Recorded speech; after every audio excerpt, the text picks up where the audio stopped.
Hello, everyone. Good to be back. Good to be here. Good to be drawing again, honestly. I've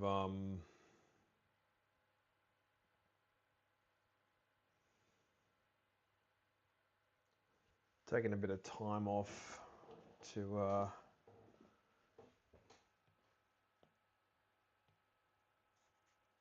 work on some different projects here and there.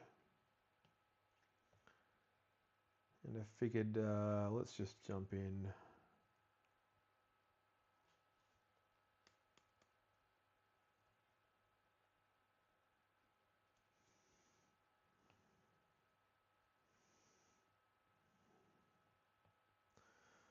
So this here is the original Undersketch, and figured I'd change it up just a teeny bit.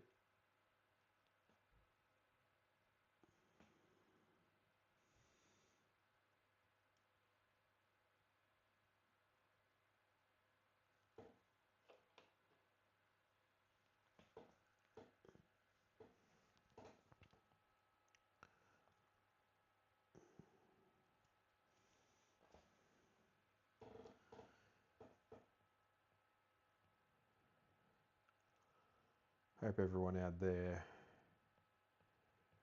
is doing well. So I wasn't particularly happy with the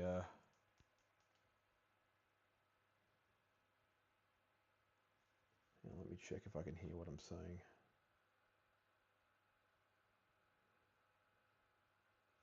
Yep, good.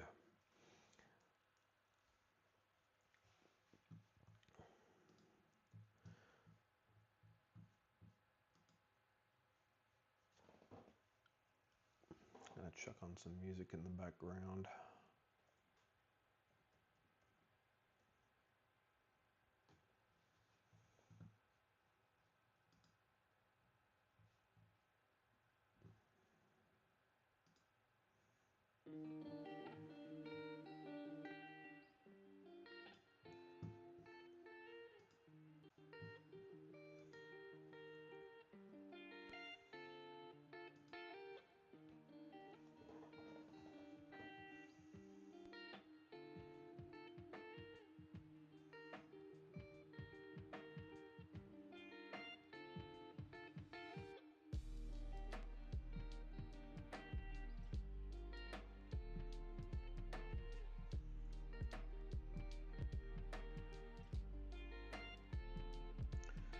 Just some stream beats by good old Harris Heller.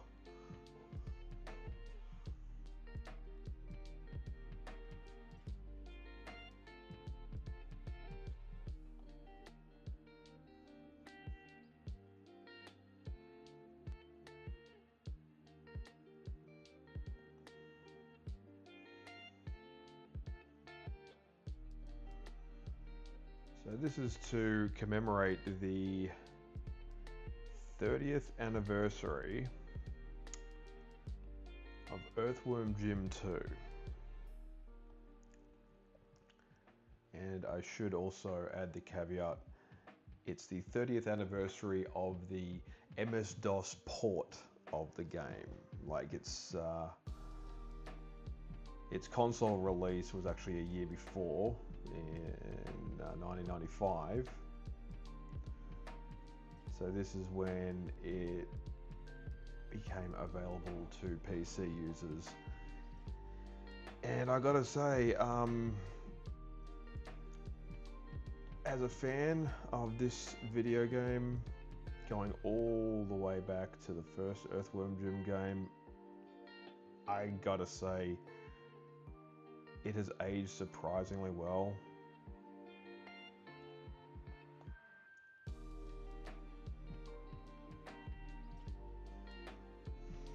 It's still funny and weird.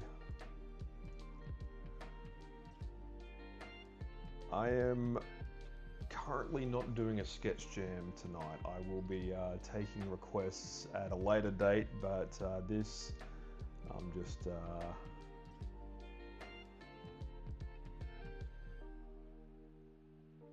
just drawing from references tonight.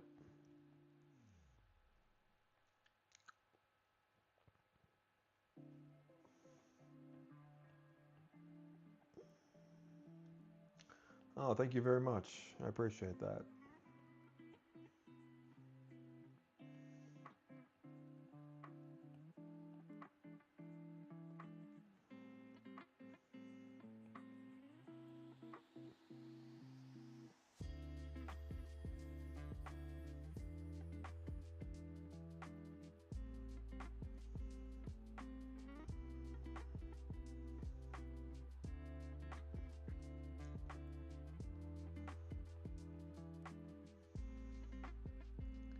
So normally when I'm doing like a sketch jam, I do take requests, but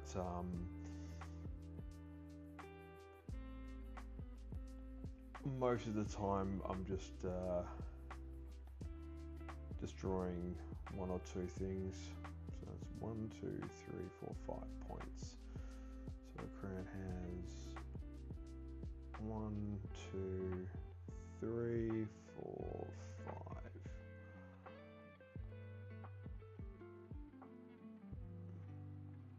And this is the character of Princess What's Her Name.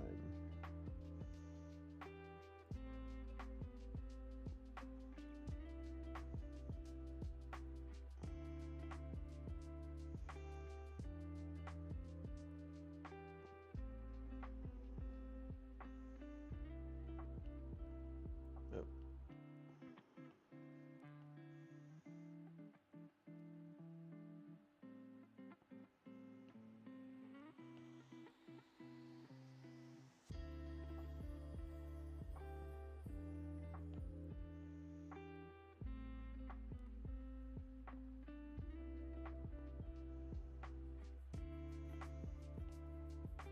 I don't think I quite nailed the exaggeration.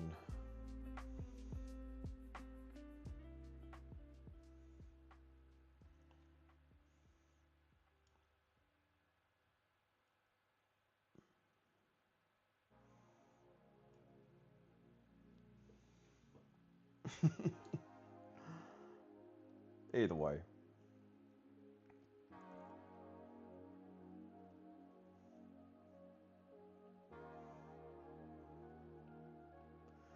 So this is part of a bigger piece that I'm working on,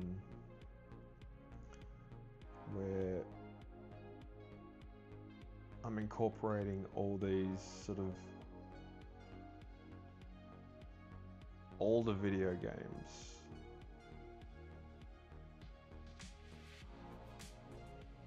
You know, millennial core video games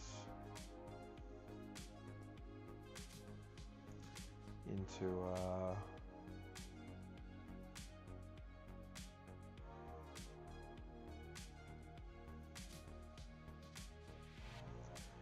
skateboard design.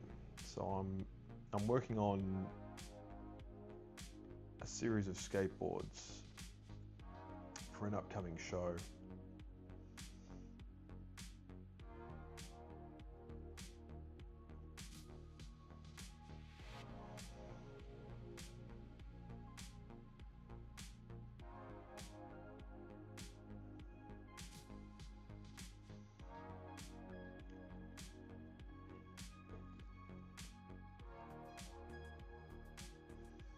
Just got back from the gym.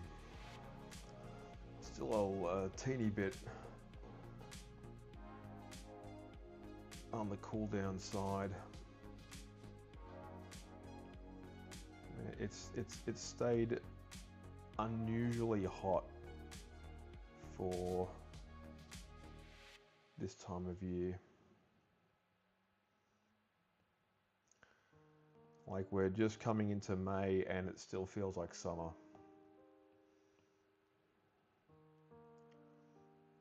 Which I got no complaints about. Like, I honestly prefer it when it stays like hot.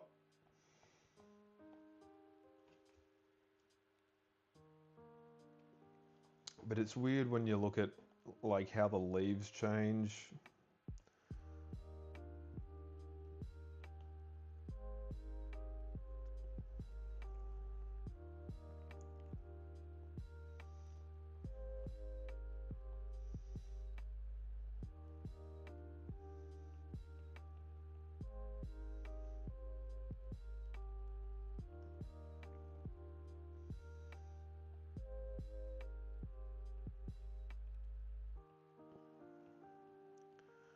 So the sketch part is what I like to call like the cookie dough portion of the drawing.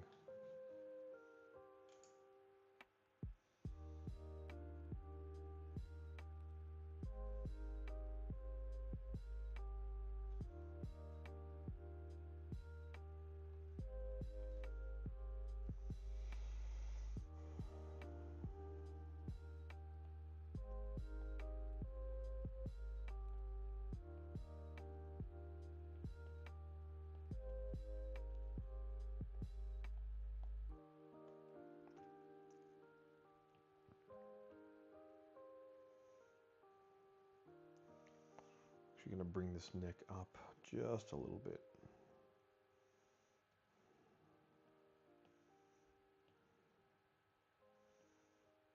I love her futuristic sort of ant woman costume. I think she's supposed to be like a termite. Oh, thank you. I appreciate that.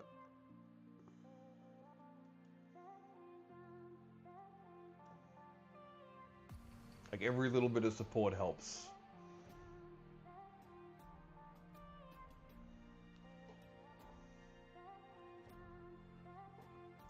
I'm still very much in the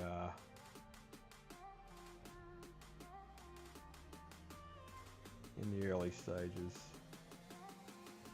I try to go live as often as I can.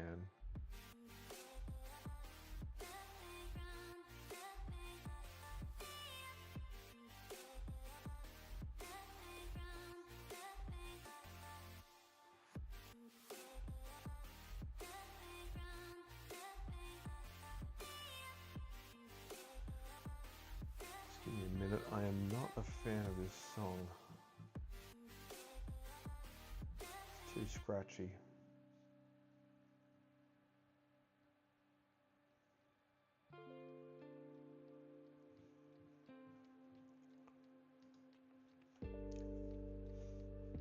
You ever hear like what you're expecting is going to be like a decent song and it just sounds like rubbish?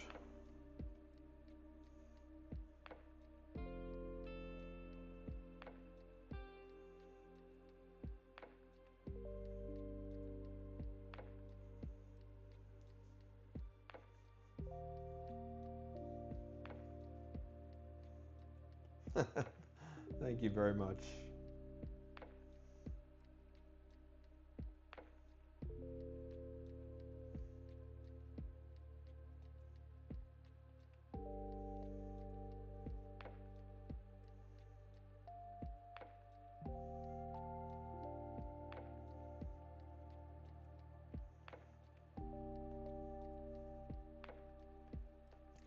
So May is definitely going to be like a new challenge. I'm looking forward to it.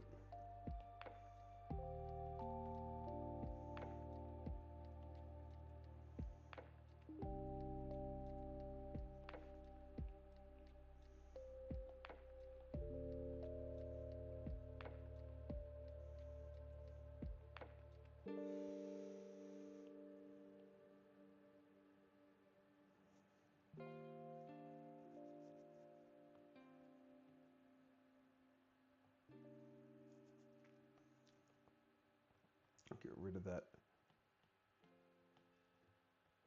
guiding sketch underneath.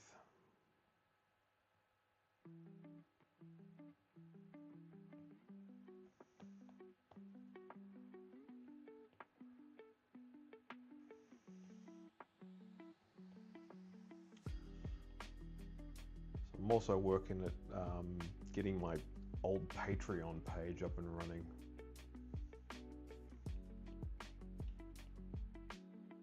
You ever sort of go on hiatus and you kind of just like abandon your own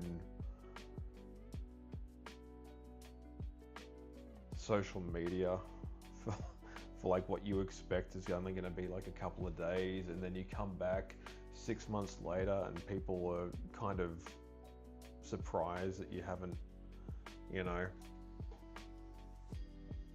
been reported as missing.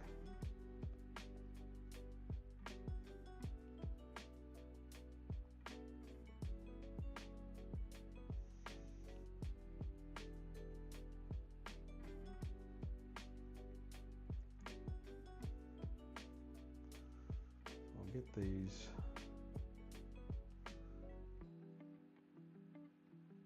pupils to sort of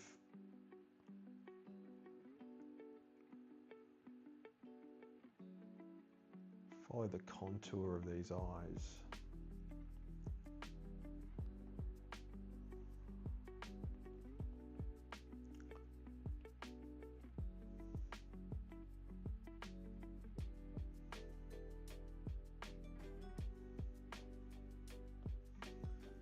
So yeah, I've been a fan of the Earthworm Jim series since the 90s. I remember the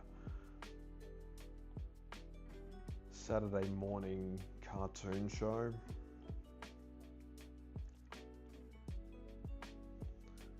It was only short-lived, but it was pretty good. Like,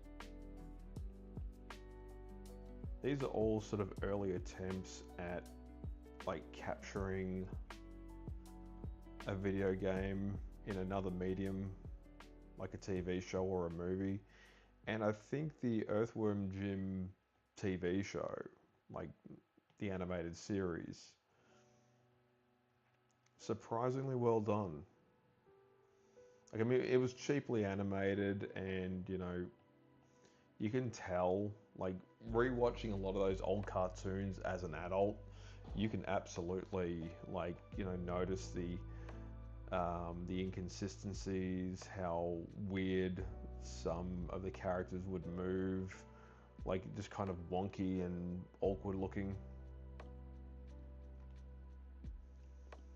Like, I recently watched like an old clip of an episode of the Smurfs. If anyone's like, you know, a millennial, you might have remembered growing up watching the Smurfs as just like a Saturday morning cartoon. And yeah, that show was just, you know, just it was just terrible. It was like, it was somehow like boring and ugly at the same time.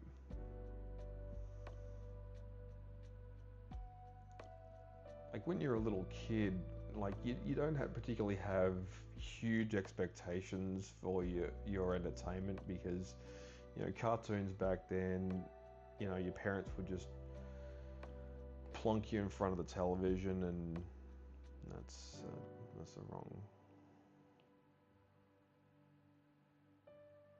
She's actually very yellow, this character.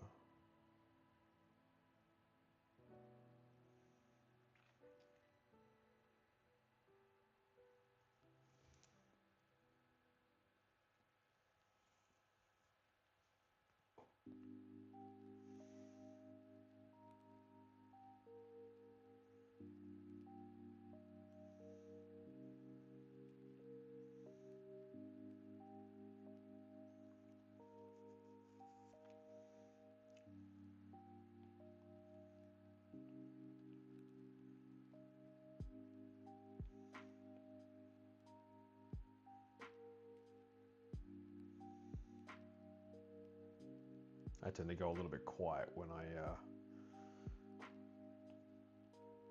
trying to concentrate.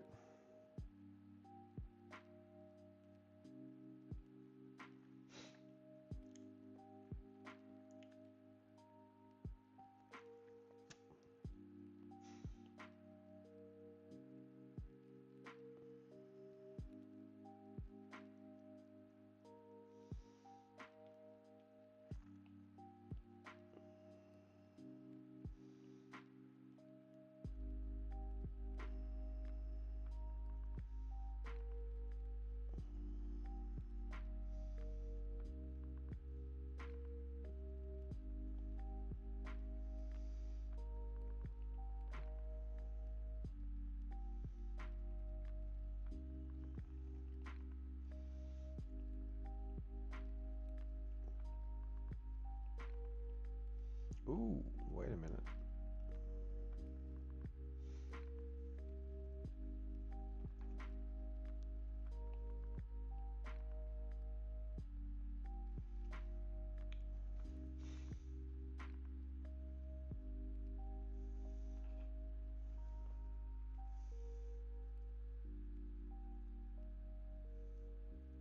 Okay, interesting. I'll throw in some color.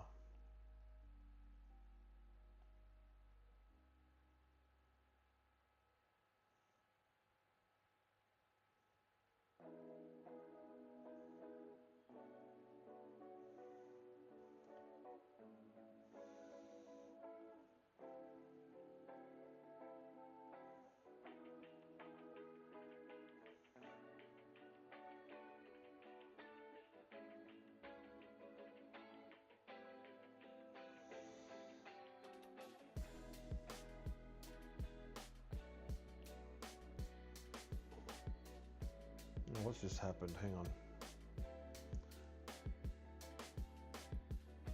Got a latency issue happening here. Apologies for the delay, guys. Just sort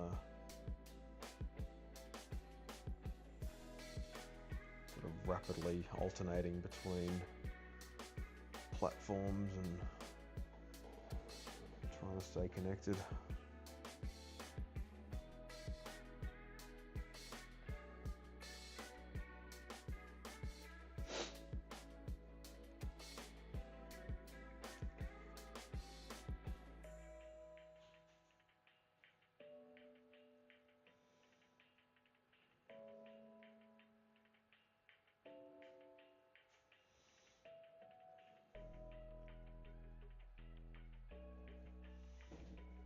Yo.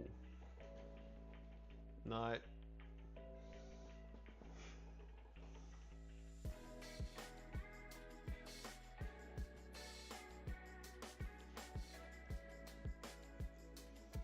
Doing my due diligence.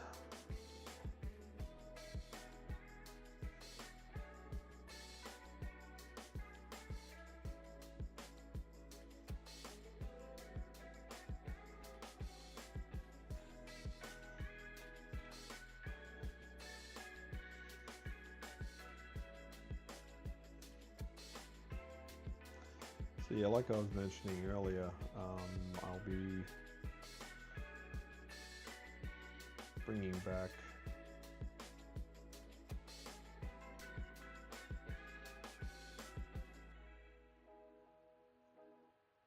the old Patreon. So if you'd like to see the rest of how this all sort of comes together,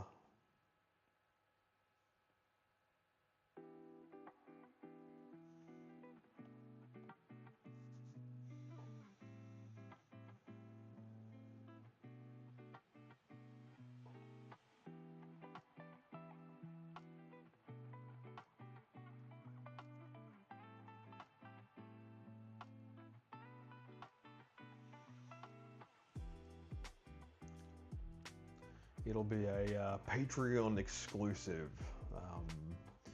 because there's a fair amount of like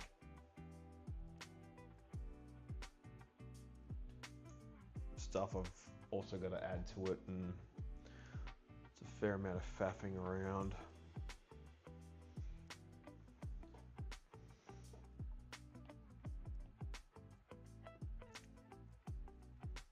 But rest assured, it'll all be worth it.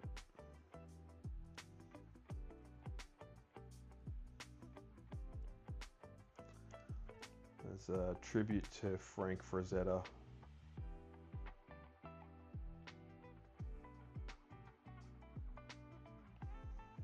One of my all-time favorite artists. I love this shade of blue. There's something genuinely, like, it's hard for me to explain, but there's something genuinely comforting about this particular shade of blue. And I don't know what it is. I think it's because it's like a It's like a powdered navy, or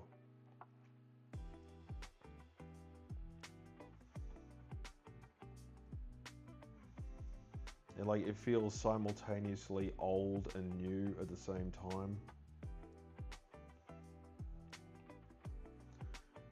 I do frequently geek out on color theory.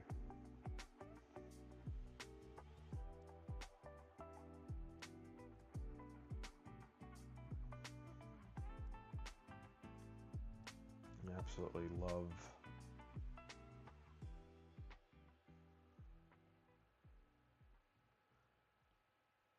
how just a few like dabs of a certain color can change our perception about pretty much anything.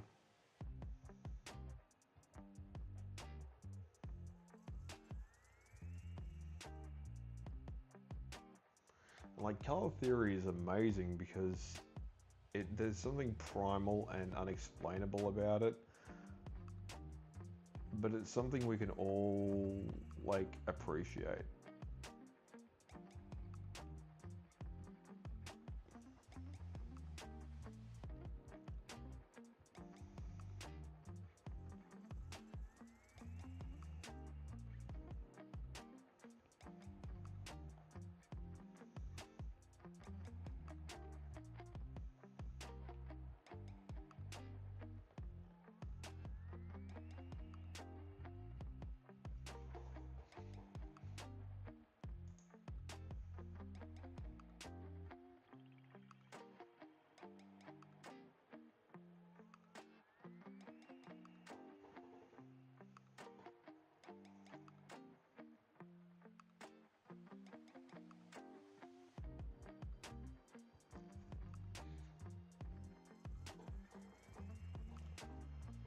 Hopefully I'm reaching my quota.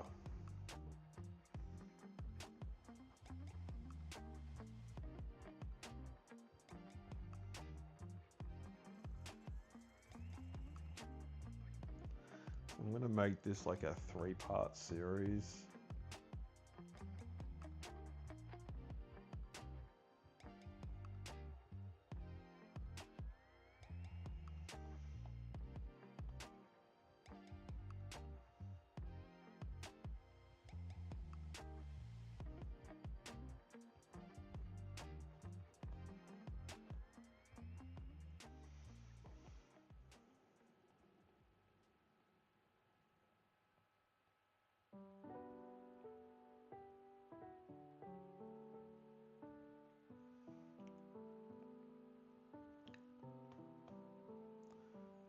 Just to keep them kind of brief.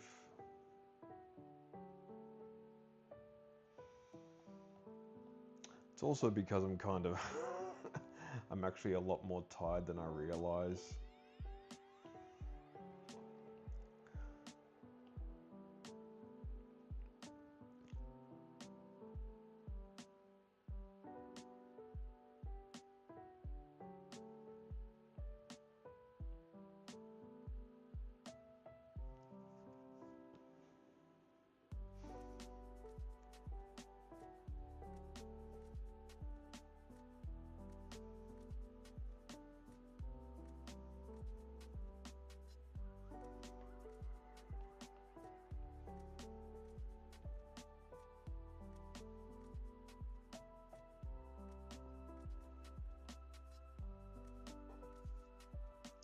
You know, what women find attractive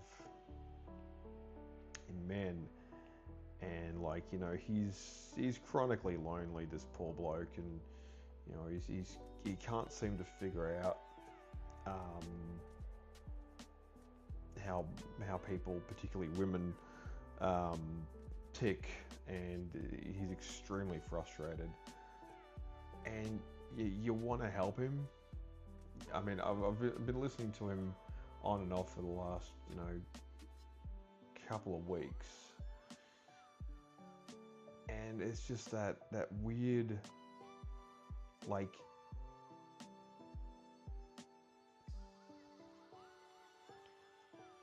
you know, when you have a dog and you want him to go get the stick that you've thrown, or a ball or whatever, and he doesn't know where you've thrown it, right? He's seen you like take the stick or the ball, and he's watched your arm like throw it, and the ball has just landed out of his field of vision, and he looks back at you, and you're pointing to where it's landed because you can see it just fine. You know where it's gone, and you're pointing to where he should go to retrieve it, you know. And instead of looking for the ball or the stick and its location as to where it's gone, he's just looking at your hand. You know, he's just like, why is he, like, the dog will just stare at your hand, you know, pointing in the right direction, and the dog will just he'll be like tilting his head and not knowing what's going on. He's like, is this kind of, like, he'll look at you, you know, frantically pointing in the right direction as to where he needs to go, as if you're performing street magic for him. Yeah, like, I love how naive and trusting and like genuinely stupid dogs can be.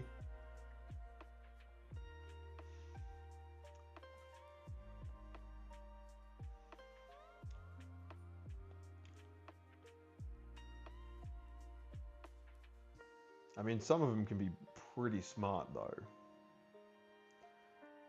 And like, I get the impression that this guy, like, he reads his comment section on his YouTube channel. Like, he's a YouTuber. And, you know, you can tell that he gets frustrated because, you know, he notices the patterns. He gets the same, like, bits of advice all the time. You know, he gets people who are just very well-meaning, trying to, you know, just say, look, mate, this would not be nearly as hard for you if you didn't have like a massive chip on your shoulder, and if your attitude wasn't like, you know, completely, you know, bent out of shape and stuff. And he seems to think that's equivalent to a personal attack for him. And it's really sad because you go, look, mate, look to where the ball has been thrown rather than the finger pointing in the right direction and wondering what it means.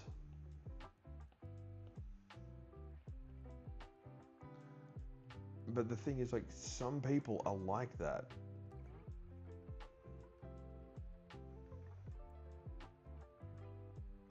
They'll demand an explanation. They'll be, you know, they'll be almost ready to throw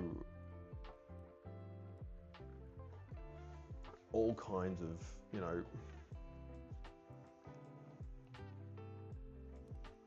I'll get very upset and everything like that. And it's like, oh, look, I'm just trying to help. And I get, in a way, that that's kind of an offshoot of what, like, therapy culture has had an effect on, like, a lot of like public attitudes and stuff. It's kind of like, yeah, you know, just talk about your problems rather than solve them.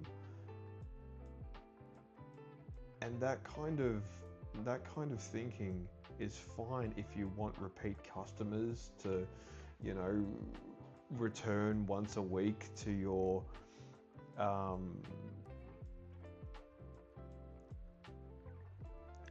therapy place or whatever. But having problems that just sort of go unsolved is no good to anyone. Like, it really isn't. You know, at the end of the day, like, talking about a problem totally fine. Not offering any solutions to the problem except to come back next week and talk some more about the problem is not a solution to the problem. Like if you've got something that needs, like, you know, some kind of urgent attention, then yeah, I genuinely think that's what needs to be prioritized.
But in the other sense of the word, like, you know, when they say things like, oh, you know, come back and talk about your problems once a week or whatever, yeah, that's great and all, but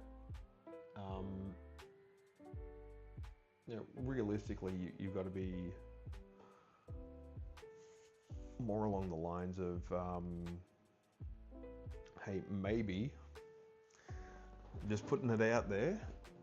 Oh, sorry, I'm still a bit sore from the gym.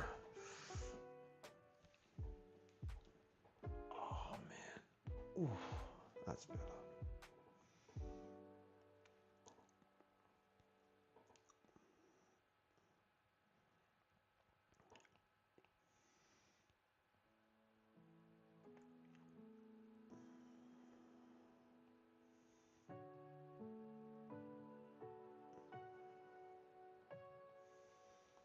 That, like, for some people,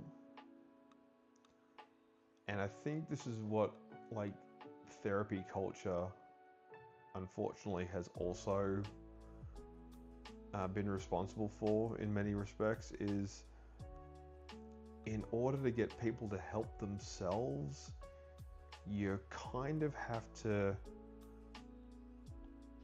make them think that it was their idea, if that makes sense. Like, you know, you kind of like, you know, you're a therapist, you've trained, you want to help people, you know, but at the same time, you are dealing with another adult.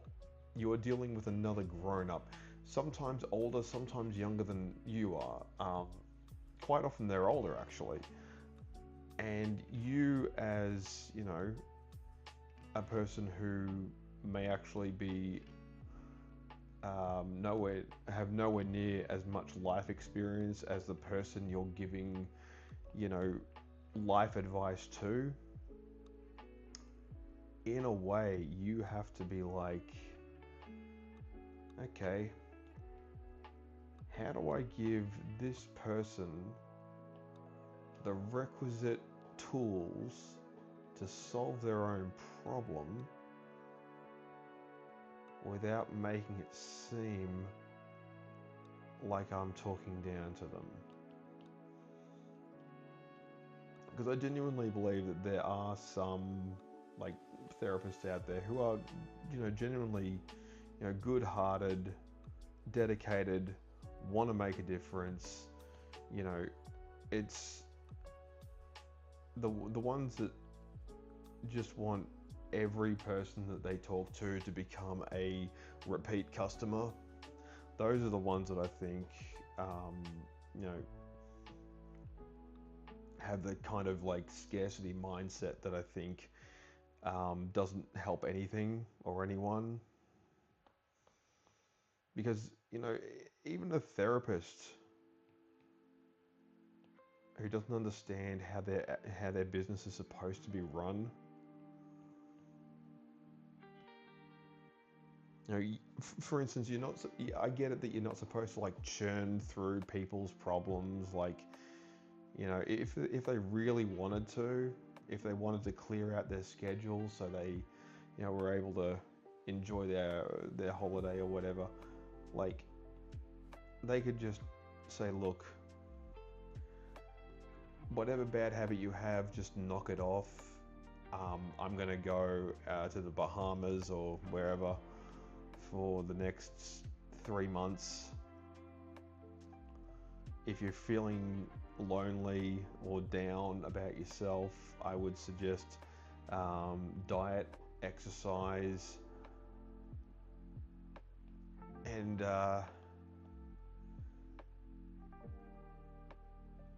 avoiding sugar.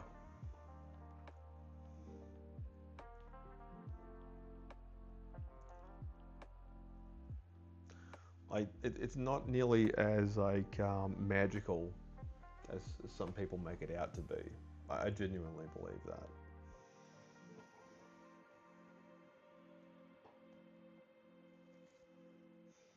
But yeah, this guy, man,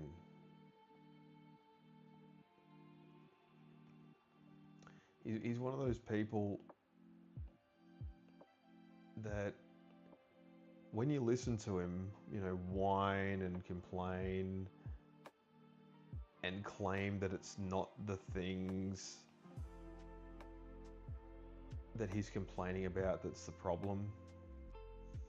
You ever get that as well? Like, you know, they're so utterly like dedicated to the character that they want to play online that they just become, you know, fixated.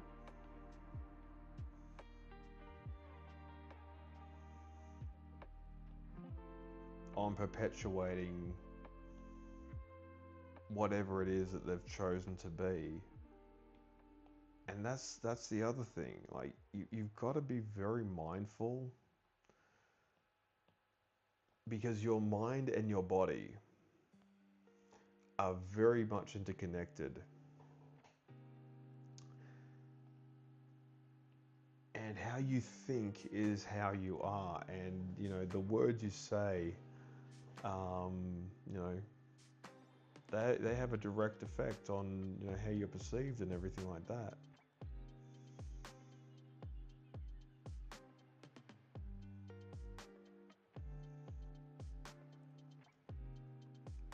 It's like the power of life and death is in the tongue. And that's very true. Like, what you say absolutely matters.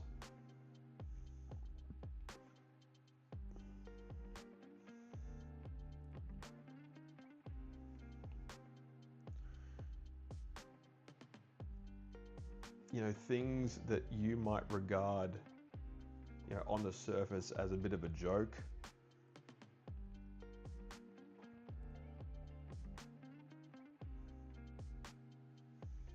that might not be the case at all, you know.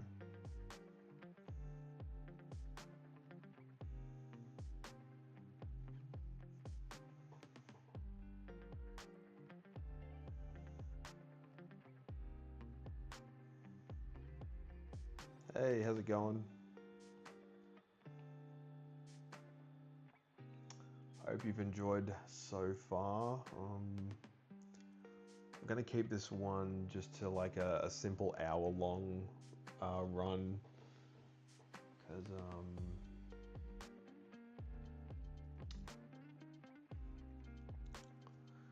yeah, once I hit midnight, I want to sort of dial it back a little bit.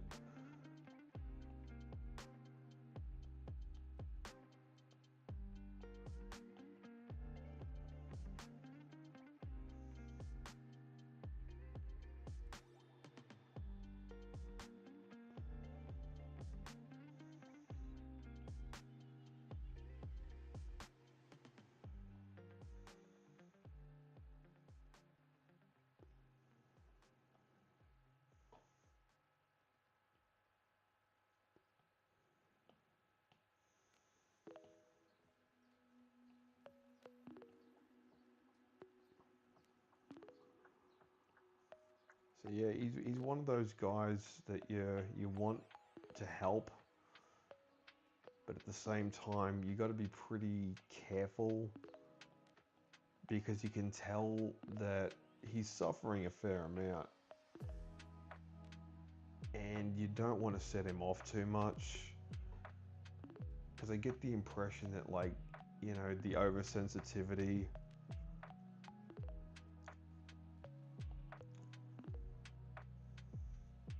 like the inability to sort of, you know, perceptively take criticism and whatnot, it's I think that gets to him a fair amount, you know.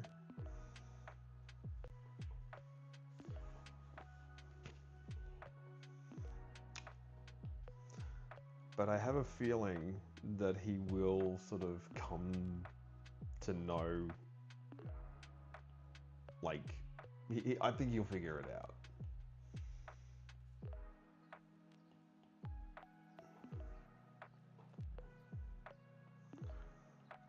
Apparently, Fern Gully, The Last Rainforest, is getting a live-action remake. So that's another thing from the 90s that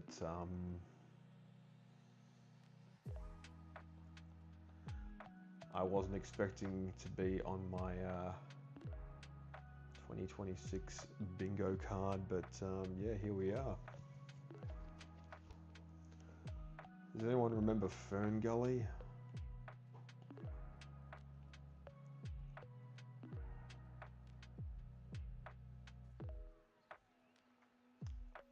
It's a fascinating movie.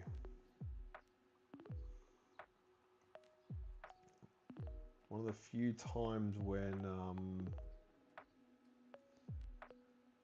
Fox Studios Animation was able to outcompete Disney in terms of quality. They had Robin Williams as Batty and Tim Curry as Hexus. And I remember watching that as a kid and being absolutely terrified of Hexus.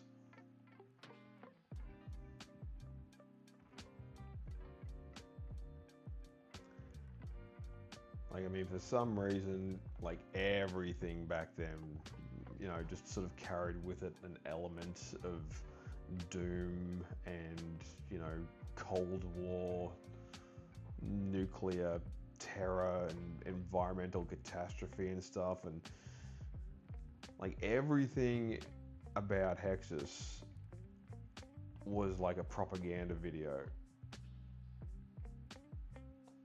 Like, even his, like, villain song, Toxic Love, if you watch that again, like, you'll see in just about every freeze frame, there's, like, you know, obvious, like, propaganda.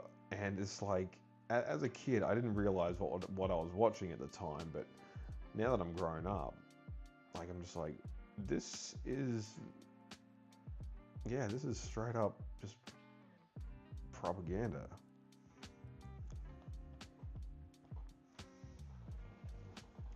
Ooh.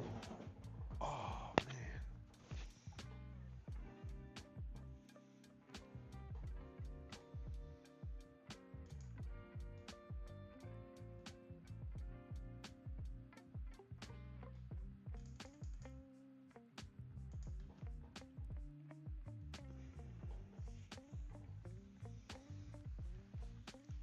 Oh, gotta have a bit of a stretch.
I will also be broadcasting. I'll be like doing a simulcast across like all the other like platforms as well, like the major ones. Like I'm not gonna use Kick because I'm just not familiar with it.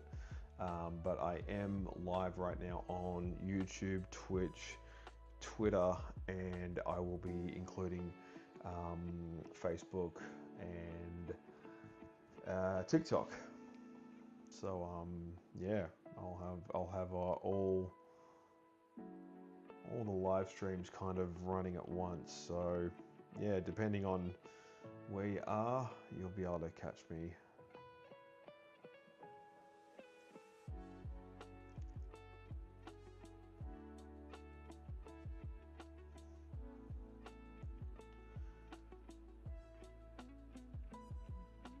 On one or all of these platforms.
I've also been re-watching My 600 Pound Life. Now that show is absolutely wild.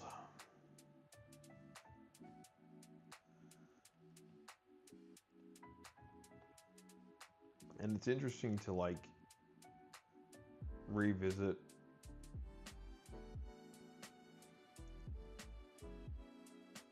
like an old show. Like these are just like episodes from a few years ago, back when the show was like really hitting its stride and stuff. And like just how many unflattering angles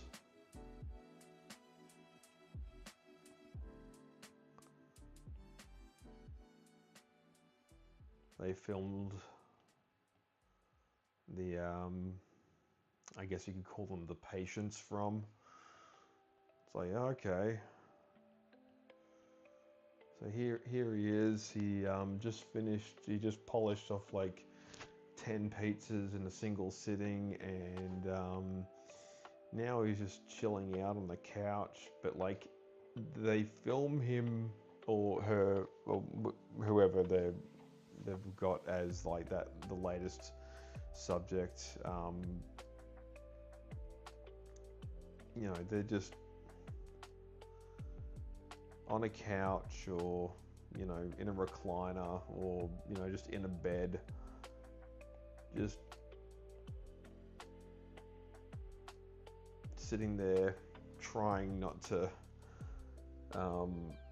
lose too much dignity. And they're being filmed like they're just these, like they're the pyramids of Giza or something like that, just these huge mounds of humanity just sitting there.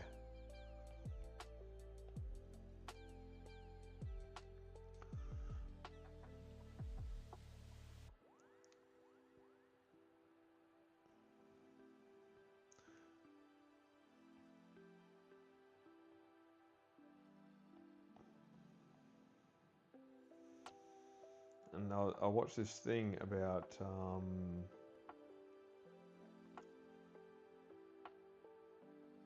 genetics and stuff, and apparently, like, our ability to get really, really fat was an old, like, survival adaptation. Like, we needed to, if we were facing scarcity, like a drought or a famine, or, you know, something happening where, like,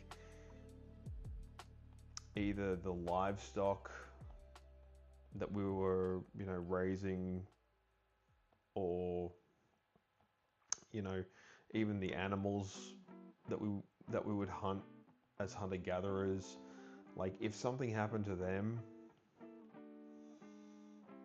like, we would not only have to find other food sources, but we'd have to find such huge amounts of said food sources that we'd be able to just, like, store a bunch of calories on ourselves so we could survive, like, a particularly harsh winter, or, like, you know, crop failure, or, you know, something that would be unexpected. And the thing is, like, we're so good now at, like, controlling our environment. Like, we are so adept at, like, bossing nature around that we're genuinely caught off guard when she bites us back.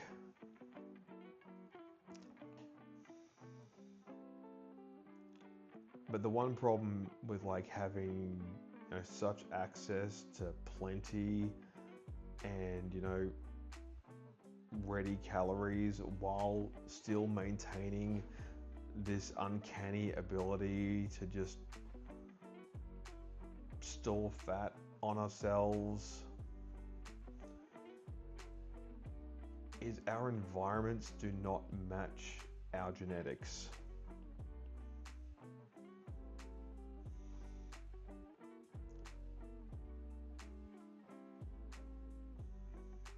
So we end up sort of constantly on the verge of,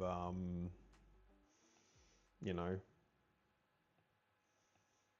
getting ready to hunker down for an apocalyptic, like, long winter that will never come. But these days, for some reason, it feels more real, if that makes sense. Like, there may actually be more to it now than ever before. But I think that'll be a story for another day. Anyway, guys, I would like to thank all my new followers, my new subscribers, and yeah, I will be back. I'll be doing a part 2 and eventually a part 3, and obviously there'll be a version of this for Patreon as well, coming soon. So stay tuned for that. In the meantime, I will sign off.